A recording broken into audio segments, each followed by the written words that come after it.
예배 가운데 오신 여러분들과 영상으로 참여한 교우들에게도 큰 은혜의 시간 되신 줄 믿습니다. 오늘 시간 우리 주신 하나님의 말씀입니다. 하나님의 말씀은 구약 성경 이사야서입니다. 이사야 55장 6절부터 9절까지 말씀입니다. 제가 가진 성경으로는 구약 1036년쯤에 있습니다. 이사야 55장 6절에서 9절까지 말씀 우리 한 목소리로 같이 합독하도록 하시겠습니다. 너희는 여호와를 만날 만한 때에 찾으라. 가까이 계실 때에 그를 부르라. 악인은 그의 길을, 불의한 자는 그의 생각을 버리고 여호와께로 돌아오라. 그리하면 그가 긍휼히 여기시리라. 우리 하나님께로 돌아오라. 그가 너그럽게 용서하시리라. 이는 내 생각이 너희의 생각과 다르며 내 길은 너희의 길과 다름이니라. 여호와의 말씀이니라. 이는 하늘이 땅보다 높음같이 내 길은 너희의 길보다 높으며 내 생각은 너희의 생각보다 높으니라. 아멘. 할렐루야.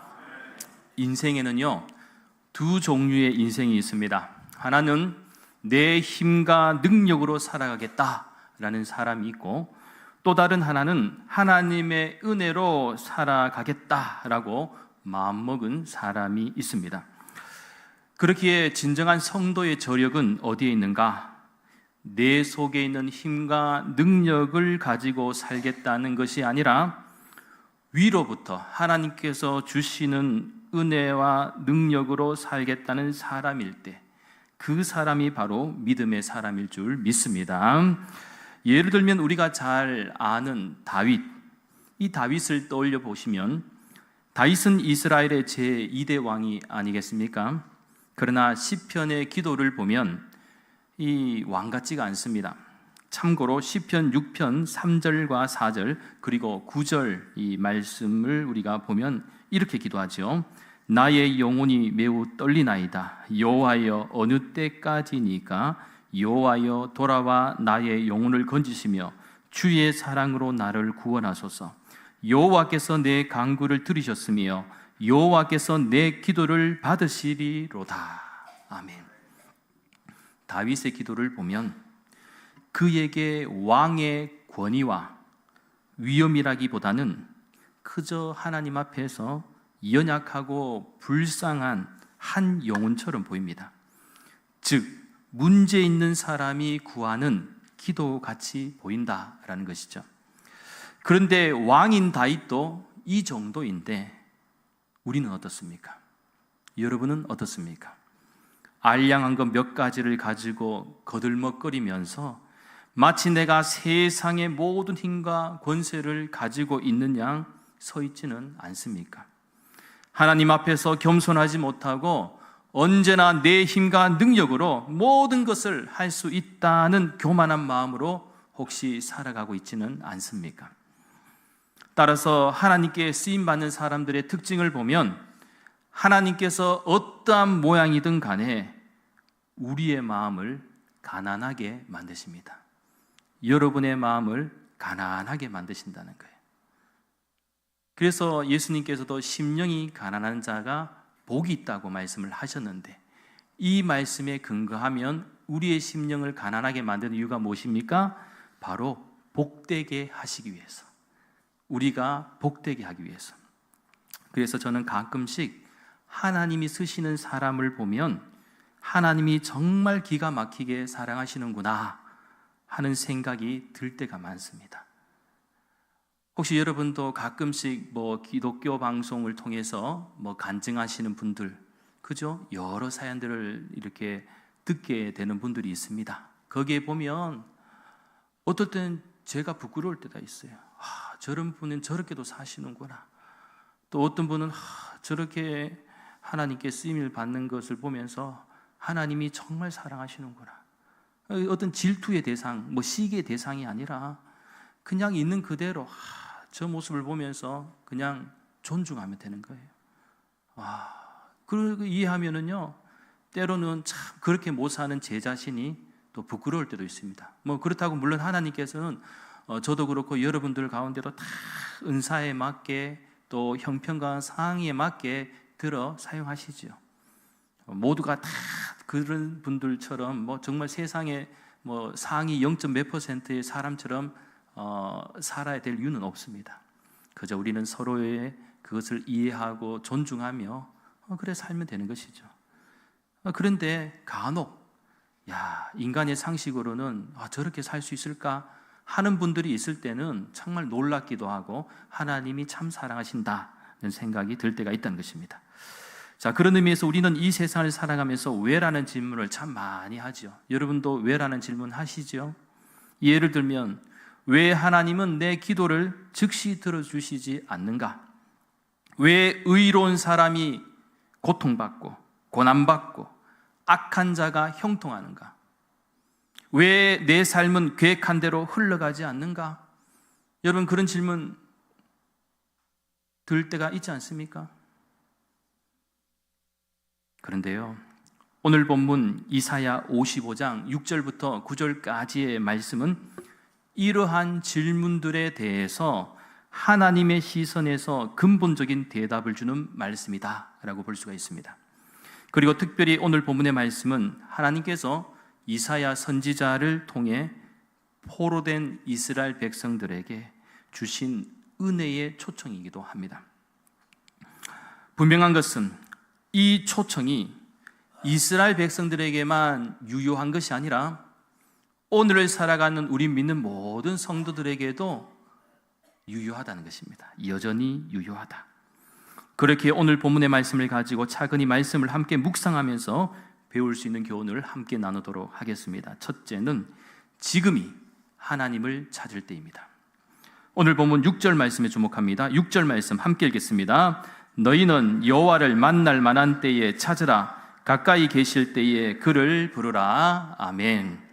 오늘 본문 6절의 말씀을 깊이 묵상하다 보면 이런 결론에 이르게 됩니다. 즉 기회는 영원하지 않다라는 것이죠. 특별히 여기서 주목할 부분은 만날 만한 때에, 가까이 계실 때라는 표현인데 이 두 표현의 동사들 찾아보면 뭐라고 되어 있습니까? 찾으라, 부르라로 이렇게 연결되죠. 그래서 히브리 원어로 살펴보면 각각 찾으라는 것은 따라쉬라고 하여서 하나님의 은혜를 갈망하는 것으로 우리가 이해할 수가 있고요. 카라라는 것은 부르라, 카라, 이것은 무엇을 말하는가? 겸손한 심령으로 하나님을 찾는 것을 의미합니다. 그래서 이 부분을 종합적으로 이렇게 해석해 보면 하나님의 은혜가 역사하는 특별한 시기, 다시 말해 하나님의 부르심에 응답할 수 있는 시간을 말합니다. 그러니까 하나님은 항상 계시지만 우리의 마음이 항상 열려 있지는 않다는 것입니다. 그렇기에 문제는 종종 우리의 무관심, 교만 혹은 죄로 인한 무감각 때문에 하나님의 부르심에 제대로 응답하지 못한다라는 것이죠. 그런데 여기서 우리가 잘 알아야 할 중요한 사실은 우리가 진심으로 응답할 수 있는 기회는 영원하지 않다는 겁니다. 따라서 여러분, 하나님을 찾는 일은 내일이 아닙니다. 바로 오늘 해야 합니다. 오늘 또 하나님을 알지 못하는 수많은 사람들을 바라볼 때 너무 안타까운 것이 그들은 각자 그들 나름대로 참 무엇인가를 추구하면서 정말 열심히 살아가지만 그들의 영혼에 대해서는 전혀 관심이 없는 사람들이 얼마나 많습니까? 그러다 보니 믿지 않는 사람들은 말할 것도 없지만 심지어 믿는 성도들 가운데도요, 나중에 회개하겠다 라든지 조금만 더 즐기고 나서 신앙생활 하겠다는 마음을 가지신 분도 의외로 많은데 이것은 매우 위험한 선택이란 것입니다. 기회는 언제나 다시 오는 것이 아닙니다. 제가 아는 분들 가운데도 입버릇처럼 때가 되면 예수님을 믿겠다고 하시는 분들이 있습니다. 심지어는 온 가족이 예수님을 믿으라고 그렇게 권면해도 자꾸만 미루는 사람들이 있습니다. 가장 기억에 남는 사건 가운데 하나는 권사님의 남편이었는데 그분은 늘 그래 얘기해요. 예수님 이제 믿으셔야죠. 신방 가서도 예수님 믿으셔야죠 라고 이렇게 권면을 해도 그냥 웃으시면서 그래요. 죽기 전에 예수님 믿지 않겠습니까? 죽기 전에 믿겠지요 막 그러면서 걱정하지 말라고. 믿기 전에 죽기 전에 믿기 전에 죽기 전에 그건 얼렁뚱땅 보면은 막 그냥 얼굴에 장난기가 막 그죠? 믿을 걱정하지 마라. 그런데 어느 날 갑자기 교통사고로 돌아가셨다는 소식을 듣게 되었습니다. 그때 그 권사님이 얼마나 안타까워하시고 슬퍼하는지 지금도 눈에 선합니다. 저도 마음이 아프더라고요. 그분은 웃으셨지만 이 결과가 너무나도 안타까웠어요. 사실 기회는 언제든지 있을 것이다라고 생각하지만 문제는 생명의 시간은 우리의 것이 아니라는 겁니다. 그렇지 않습니까? 저와 여러분들이 오늘을 살지만 내일도 산다는 것을 누가 보증합니까? 여러분 내일도 잘 살 자신이 있으십니까? 알 수가 없는 거예요. 믿음으로 살지 않으면 도무지 내일 일은 우리는 알 수가 없는 거예요. 그렇지 않습니까? 생명의 시간은 우리의 것이 아니죠. 그래서 신약성경 고린도후서 6장 1절과 2절 말씀에서도 사도 바울은 우리가 하나님과 함께 일하는 자로서 너희를 권하노니 하나님의 은혜를 헛되이 받지 말라. 이르시되 내가 은혜 베풀 때에 너에게 듣고 구원의 날에 너를 도왔다 하셨으니 보라 지금은 은혜 받을 만한 때요 보라 지금은 구원의 날이로다. 즉 지금 이 순간 오늘이 바로 은혜의 때요 구원의 날임을 꼭 기억하시기 바랍니다. 그렇게 바쁘다는 핑계로 하나님을 만날 기회를 절대로 미루어서는 안 된다는 거예요. 또한 신앙의 회복을 나중에 미루어서도 안 된다는 거예요.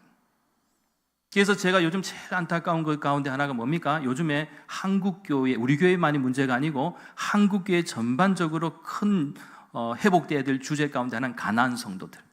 예수님을 믿다가 어떠한 계기로 인해서 예수님을 떠나 있는 인생들. 다시 돌아오라고 하나님은 말씀하고 계시고 사람을 통해서도 계속해서 말씀하고 있지만 그들은 여전히 나중에 자꾸만 나중에 하겠다는 거죠. 지금이 그냥 내 멋대로 사는 게 좋다는 거예요. 하지만 분명한 것은 하나님께서 태양의 빛처럼 변함없이 은혜를 부어주실 때 우리 안에 먹구름을 걷어버려야 되는 거예요. 걷어버리지 않으면 결국 불행한 인생이 될 수밖에 없다. 은혜를 붙잡아야 되는데 은혜를 붙잡지 못하는 인생은 그 결과가 슬픔뿐이라는 거예요. 바라옵기는 우리는 인생이 언제나 열려있다고 착각하며 사는 인생이 아니라 언제나 주님을 향한 우리의 마음이 다치지 않게 하나님의 은혜를 갈망하며 오늘 하루 최선을 다해 하나님을 찾고 부르는 은혜가 저와 여러분의 있기를 간절히 소망합니다. 둘째는 참된 회개는 방향을 바꾸는 것입니다. 오늘 본문 7절 말씀에 주목합니다. 역시 한 목소리로 함께 읽도록 하겠습니다. 악인은 그의 길을, 불의한 자는 그의 생각을 버리고 여호와께로 돌아오라. 그리하면 그가 긍휼히 여기시리라. 우리 하나님께로 돌아오라. 그가 너그럽게 용서하시리라. 아멘. 하나님은 악인과 불의한 자에게 단호히 말씀하십니다. 우리는 살아가면서 분명히 악이 있다라고 다 생각하지요. 분명히 있다라고 생각합니다. 악이 있으면 악한 사람도 있습니까? 없습니까? 있어요. 불의한 사람이 있습니까? 없습니까? 있습니다. 그런데 그러한 사람들을 보면 우리가 분노가 있습니까? 없습니까? 내가 좀 착하게 산다고 생각하고 바르고 정직하게 산다고 생각하면 할수록 더 분노가 일어나요. 그죠? 근데 니나 내나 똑같으면 별 분노가 안 나요. 같기 때문에. 너도 죄 짓고 나도 죄 짓고 그래 생각하면은 분노가 안 나는데 이상하게 나는 착하게 살고 정직하게 살고 바르게 살면 자꾸 손해보는 것 같아. 근데 악하게 불의하게 행동한 사람이 더 잘 사는 모습 보면 여러분 분노가 일어나잖아요. 은근슬쩍 벼락 맞았으면 좋겠다는 생각도 들 때도 있잖아요. 나쁜 생각이지만 그죠? 180만 분의 1의 벼락을 맞아라. 근데 그런 마음 가지면 내가 맞을 수 있습니다. 함부로 저주는 하지 마시기 바랍니다. 그런 마음이 있을수록 우리는 하나님 앞에 딱 겸손하게 더 마음을 고요하게 만들고 기도해야 되는데, 아무튼 이런 현상이 있어요. 근데 하나님이 단호하게 말씀하시죠. 그래서 여기서 우리가 발견할 수 있는 단어는 회개인데, 오늘 본문에서 말씀하시는 회개는 단순히 내가 잘못했다는 어떤 감정적 반응이 아니라 이보다 더 큰 의미를 담고 있다는 것입니다. 즉 단순한 도덕적 개혁이 아니라 본질적인 회개를 요청한다는 것이죠. 참고로 여기서 오늘 본문의 7절에서 길은 삶의 방향이고 생각은 삶의 근원입니다. 그렇게 단지 행동을 바꾸는 것이 아니라 이 말씀에는 우리의 마음과 생각의 방향 자체를 돌이키라는 뜻을 담고 있습니다. 왜냐하면 여러분, 우리의 행동은 어디에 영향을 받습니까? 우리의 마음과 생각에 영향을 받는다는 것이죠. 맞지 않습니까? 여러분, 행동하고 생각하고 하는 사람 있습니까? 그분은 정말 기적과도 같은 삶을 살고 있어요. 막 다 행동으로 저지르고 난 뒤에 생각해보니 잘못됐네. 그럼 늦잖아요. 우리는 생각하고 행동하는, 그죠? 그 생각이 때로는 잘못될 수도 있다는 거예요. 마음이 잘못될 수도 있어요. 근데 그것을 잘못된 것이라면 돌이켜야 된다. 따라서 오늘 본문의 말씀에서 악인이 그의 길을 버리는 것은 내가 걸어온 삶의 방식, 내 계획, 내 고집, 즉 내가 스스로 정한 인생의 방향을 버리라는 의미가 담겨져 있고, 불의한 자가 그의 생각을 버리는 것은 내 가치관과 철학, 판단, 내 정의나 방식을 버리라는 의미가 담겨져 있습니다. 이것을 종합적으로 탁 정리하면 한마디로 하나님과 반대되는 것, 대적하는 것으로부터 멀리해야 한다라는 것입니다. 그럴 때 하나님은 긍휼히 여기시고 너그럽게 용서하시겠다고 말씀하시는데, 이는 마치 우리가 잘 아는 그 탕자의 비유, 집 나간 아들이 돌아오는 이야기를 떠올려 볼 수 있는 말씀입니다. 즉 아버지가 아들이 돌아왔을 때에 어떤 모습을 보여줬습니까? 그 어떤 설명도 필요 없이 그냥 있는 그대로 달려가서 그 아들을 껴안고 입을 맞추고 심지어는 잔치를 베풀었다는 거예요. 그 아들을 보면 얼마나 한심하겠습니까? 재산 가지고 다 털어먹고, 그죠? 나쁜 짓 하면서 다 털어먹고 몰골은 거지 아닌 거지가 돼갖고 돌아왔는데 냄새도 날 거고 좀 불쾌하게 생각할 수도 있잖아요. 그런데 아버지의 마음은 어떻습니까? 그런 거는 안 보이는 거예요. 그냥 달려가서 끌어안고, 그죠? 그냥 사랑으로 품어주는 거예요. 마찬가지로 하나님께서도 우리가 돌아오기만 하면 무조건적으로 사랑으로 용서해 주신다는 것입니다. 그런 의미에서 오늘날 우리 시대에는 여전히 자신의 죄책감 때문에, 또한 여러 가지 이유 때문에 하나님께 나아가기를 주저하고 있는 사람들도 있습니다. 하지만 주저없이 돌이켜야 된다는 거예요. 늦었다고 생각할 때가 가장 빠를 때입니다. 왜냐하면 우리는 죄의 무게를 스스로 감당하지 못하지만 하나님의 용서는 넓고 깊기 때문이라는 사실을 꼭 믿으시기 바랍니다. 마지막 셋째는 하나님의 생각과 길은 우리보다 다르고 높습니다. 오늘 본문 8절과 9절 말씀 함께 합독하시겠습니다. 이는 내 생각이 너희의 생각과 다르며 내 길은 너희의 길과 다름이니라. 여호와의 말씀이니라. 이는 하늘이 땅보다 높음 같이 내 길은 너희의 길보다 높으며 내 생각은 너희의 생각보다 높으니라. 아멘. 이 말씀은 우리에게 한 가지 중요한 진리를 가르쳐 줍니다. 그것은 바로 하나님은 우리와 다르다는 거예요. 하나님은 피조물인 우리와 다르다는 거 믿으십니까? 달라요. 사실 우리는 이 세상을 살아가면서 늘 어떤 오해와 갈등, 그리고 대립과 충돌, 분열이 일어나는 이유가 바로 다른 것이잖아요. 사실 우리는 다른 것 때문에 얼마나 많은 문제가 일어납니까? 무엇보다 오늘날 우리 사회는 다원화 시대이자 다양성의 시대입니다. 서로 다름에 대한 충분한 이해가 없으면 언제든지 문제가 일어날 수가 있죠. 그런데 우리와 하나님과의 관계에서도 이러한 간혹 오해가 많습니다. 하나님과의 관계에서도 이 다름에 대해서 오해가 있어요. 이유가 있다면 하나님은 우리가 이해할 수 없는 방식으로 역사하실 때가 있기 때문에 그래요. 도무지 내 생각으로는 상식적으로 이성적으로 납득이 안 되는 일들을 하나님이 하신다는 거예요. 그러면 우리는 헷갈리기 시작하는 거죠. 이성이 흔들리기 시작하는.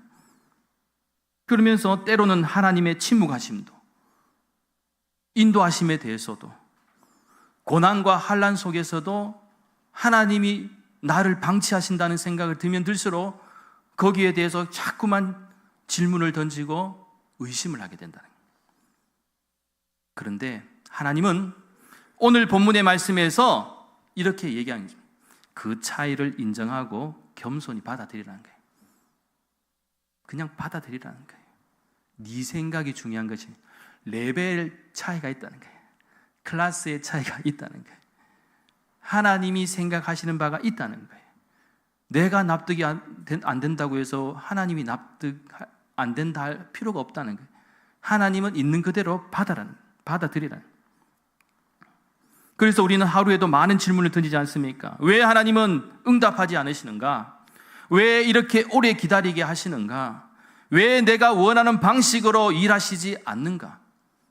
늘 하나님의 일에 대해서 우리는 내가 생각하는 이 틀 안에 하나님을 자꾸 가두려고 하죠. 그런데 하나님이 나의 클래스와 같습니까? 다르다고 말씀하셨거든요. 하나님은 우리 클래스가 아닙니다. 우리 레벨이 아니라는 거예요. 그런데 이러한 질문들에 대해서 하나님은 분명하게 대답을 하시죠. 내 생각은 너희와 다르다. 그러나 더 높다는 거예요. 분명한 것은 너보다 높다는 거예요. 비교하지 말라는 것입니다. 우리가 이해할 수 없을지라도 하나님의 뜻은 항상 선하다, 완전하시다는 사실이죠.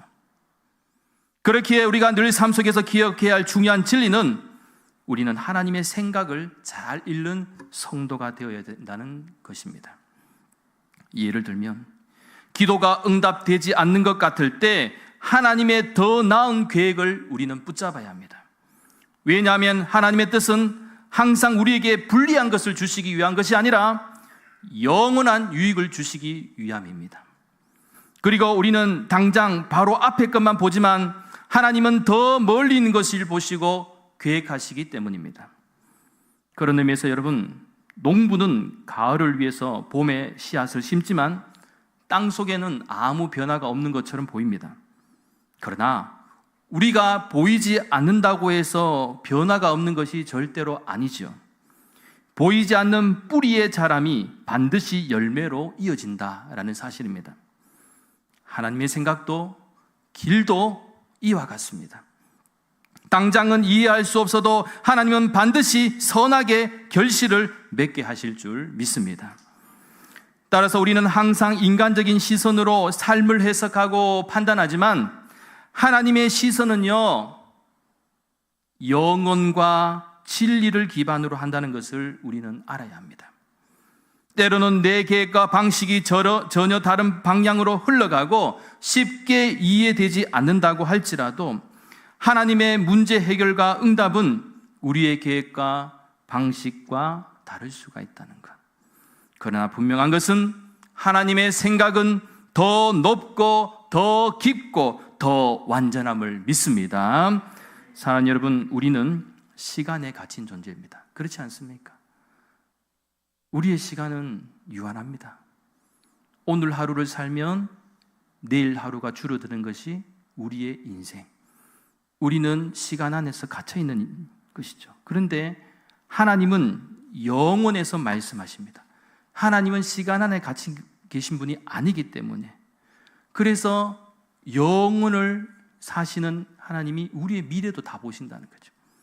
우리는 그저 시간 안에 주어진 상황만 보지만, 환경만 보지만 하나님은 결과와 목적과 영광을 다 보신다는 것입니다. 믿으십니까? 그 대표적인 예가 요셉 같은 경우, 요셉 형들에게 팔려서 얼마나 고생했습니까? 그런데 그 한 상황만, 그 시간 안의 상황만 보면 그만큼 불행할 일이 없습니다. 그런데 그 요셉보다 먼저 가신 하나님, 앞서 가신 하나님, 결과와 목적과 영광을 보신 하나님은 이 요셉을 통해서 민족을 살리는 길을 만들어 놓으셨다는 거예요. 그렇지 않습니까? 다윗 같은 경우에도 왕이 되기 전까지 얼마나 고생했습니까? 죽고 싶을 정도로, 정말 목숨이 왔다 갔다 할 정도로 괴롭고 힘든 시간들, 광야를 헤맸지만 그 기간이 왕으로서의 자질을 준비시킨 기간이었다는 것입니다. 또한 우리가 믿고 고백하는 예수님께서도 십자가에서 죽으셨지만 그 죽음이 결국 우리 모두를 살리는 생명이 되었습니다. 따라서 하나님은 항상 우리보다 앞서서 모든 결과와 목적과 영광을 보십니다. 사랑하는 여러분, 이제 말씀을 정리합니다. 오늘 본문에서 이사야 선지자가 전하는 메시지는 단순한 도덕적 메시지나 권면이 아닙니다.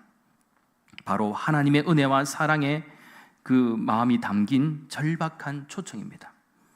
그래서 이사야는 간절하게 하나님을 찾으라, 부르라 이렇게 외치면서 지금은 하나님 앞에 회개하고 돌아와 하나님의 깊으신 생각과 길을 잃는 성도가 되어야 함을 말씀하고 있습니다. 따라서 하나님은 오늘 또 우리를 초청하십니다. 기회는 무한하지 않습니다. 혹시라도 내 주변에 예수님을 믿지 않는 사람들, 가까운 가족에서부터 친척, 또 내가 사랑하는 직장 동료부터 많은 사람들이 있을 겁니다. 그들은 항상 얘기하죠. 나중에, 지금은 때가 아니라 조금 더 있으면.